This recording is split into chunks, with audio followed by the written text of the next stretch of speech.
रामु आनेको अध्यक्ष हाम्रो डाक्टर जयवन्त विक्रम शाहजी हुनुहुन्छ। पछिल्लो यो 4-5 वटा पार्टीहरू गठबन्धन हुने अथवा एकीकरण हुने सवालमा चाहिँ जुन खालको छलफल भइराखेको छ, यसमा तपाईँको पार्टीको धारणा के हो, अडान के हो? हस्, धन्यवाद धेरै धेरै। मुक्ति अभिवादन। हाम्रो राष्ट्रिय मुक्ति आन्दोलन नेपालले सबभन्दा पहिला नेपालमा इसाईहरूले नेतृत्व गरेका जति पनि राजनीतिक दलहरू छन्, समूहहरू छन्, तिनीहरूका बिचमा बलियो, दिगो, व्यापक र सार्थक यानि कि अर्थपूर्ण एकता हुनुपर्छ भन्ने कुरामा रामु आनेले जोड दिँदछ।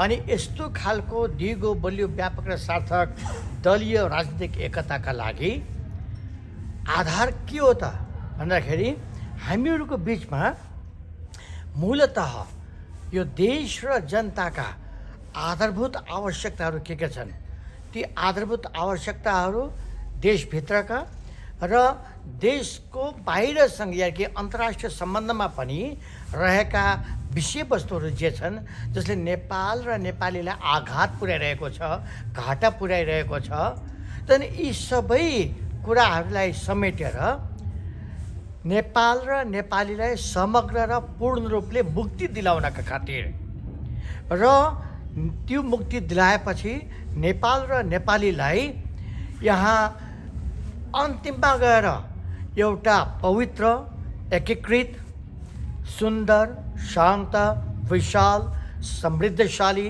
विकसित, शक्तिशाली, सुशासित, सुव्यवस्थित, सुरक्षित र एउटा शक्तिशाली, विश्वमै सुउदाहरणीय नेपाली तान्त्रिक राष्ट्र बनाउने ध्येयले हामीहरूले एकता गर्नुपर्छ। यो आधारमा यानि कि हाम्रो एन्ड भिजन भनेको, अन्तिम लक्ष्य भनेको यो हुनुपर्दछ। यही लक्ष्यलाई फेरि हामीले परिपूर्ति गर्नका खातिर हामीले विभिन्न हाम्रा उद्देश्यहरू हुन्छन् अनि त्यस उद्देश्यलाई परिपूर्ति गर्नलाई कार्यक्रमहरू हुन्छन्, ती बनाउनु पर्दछ। तर ती सबै विषयवस्तुहरूलाई हामीले कसरी मिलाउनु पर्दछ भने खालि छलफल बहस गरेर मात्रै हुँदैन कि छलफल बहसलाई हामीले कतातिर केन्द्रित गर्नु पर्दछ भने मिलाउनेतिर केन्द्रित गर्नु पर्दछ। झन् भाँडबैलो मचाउने, झन् फुट ल्याउने, झन् विरोधाभास पैदा गर्ने हिसाबले होइन कि कसरी विरोधाभासहरू, अन्तर्विरोधहरूलाई समाधान गर्दै एकतामा ल्याउने, मिलाउने, जोड्ने कसरी, त्यो पनि सकारात्मक र सृजनात्मक ढङ्गले, त्यो आधारमा हामीले हाम्रा यो राजनीतिक दलीय एकता वार्ता संवादहरूलाई यसरी अगाडि बढाउनु पर्दछ। अब यसमा पहिलो काम हामीले के गर्नु पर्दछ भने हामी सबै दलहरूका आफ्ना दर्शन, सिद्धान्त, विचारधाराहरू छन्। जस्तो राष्ट्रिय मुक्ति आन्दोलन नेपालको दर्शन, सिद्धान्त, विचारधारा भनेको नेपालवाद, नेपाली तन्त्र, नेपाली राष्ट्रवाद हो।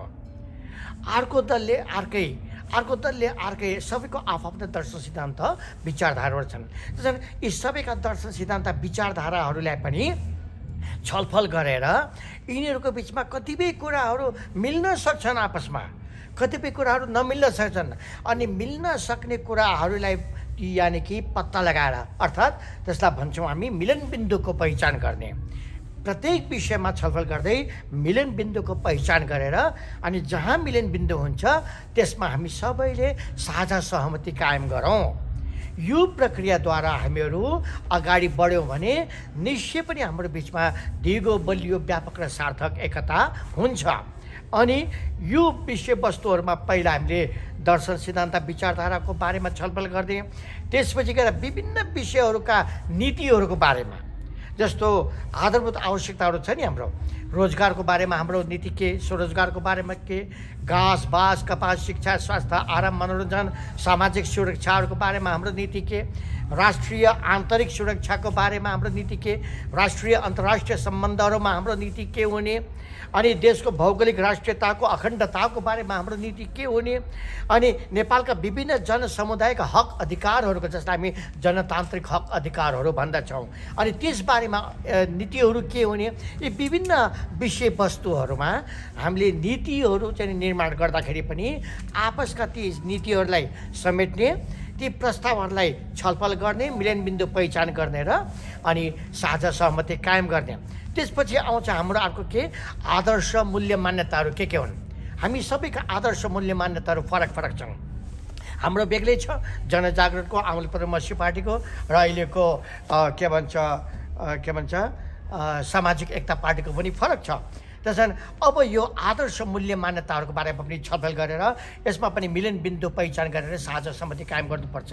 त्यसपछि के आयो अनि लक्ष्यहरू आयो, उद्देश्यहरू आयो, मुद्दाहरू आयो।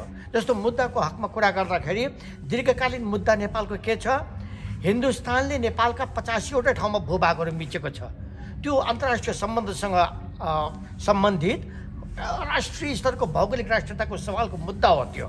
त्यो दीर्घकालीन मुद्दा हो। त्यो लामो समय लिन्छ भने अल्पकालीन मुद्दा, उदाहरणको लागि अहिले एमसिसी, यो अल्पकालीन, अहिले केही 2-4 महिनाको लागि मात्रै यो मुद्दा, त्यो पनि त्यो अन्त्य भएर जान्छ। यस्ता विभिन्न खालका मुद्दाहरू आउँछन्। यी मुद्दाहरूमा पनि हाम्रो मिलन बिन्दु पहिचान गर्दै अनि साझा सहमति कायम गर्नुपर्दछ।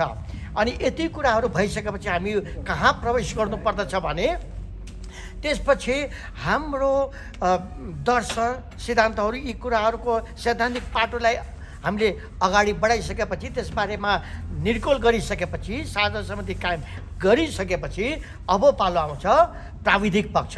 प्राविधिक पक्षमा हामीले के गर्नुपर्छ, अब एकीकृत हुने दलको नाम के हुने, झन्डा के हुने, प्रतीक चिन्ह के हुने अनि चुनाव चिन्ह के हुने हो। यो प्राविधिक पक्षमा हामीले छलफल गरेर तीहरूमा पनि मिलन बिन्दु पहिचान गर्दै साझा सहमति कायम गर्नुपर्दछ। त्यसपछि बल्ल के आउँछ विधानको कुरा। अब विधानको भूमिका, प्रस्तावनासँग सदस्यहरूको कुरा, सङ्गठनात्मक पद्धति, संरचना स्वरूपहरूको कुराहरू, अनुशासनका कुराहरू, आर्थिक पाटोका कुराहरू थुप्रै, अनि पदीय जिम्मेवारीका कुराहरू, थुप्रै कुराहरू आउँछन् त्यसमा हो। अनि यो सम्बन्धमा पनि विधानका विविध पक्षहरूको बारेमा पनि हामीले छलफल गरेर मिलन बिन्दु पहिचान गरी साझा सहमति कायम गर्नुपर्दछ। अब यो एउटा प्राविधिक पाटो हो।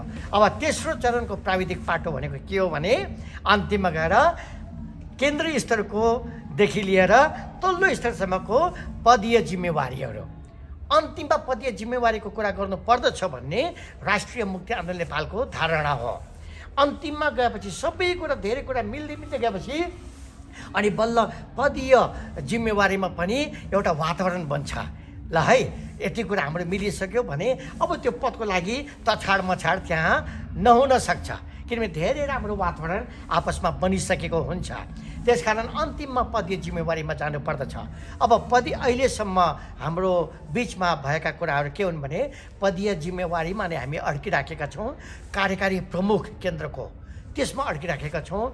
भाइटल पोस्टहरू कसले लिने भन्ने कुरामा अल्झिरहेका छौँ। त्यसकारण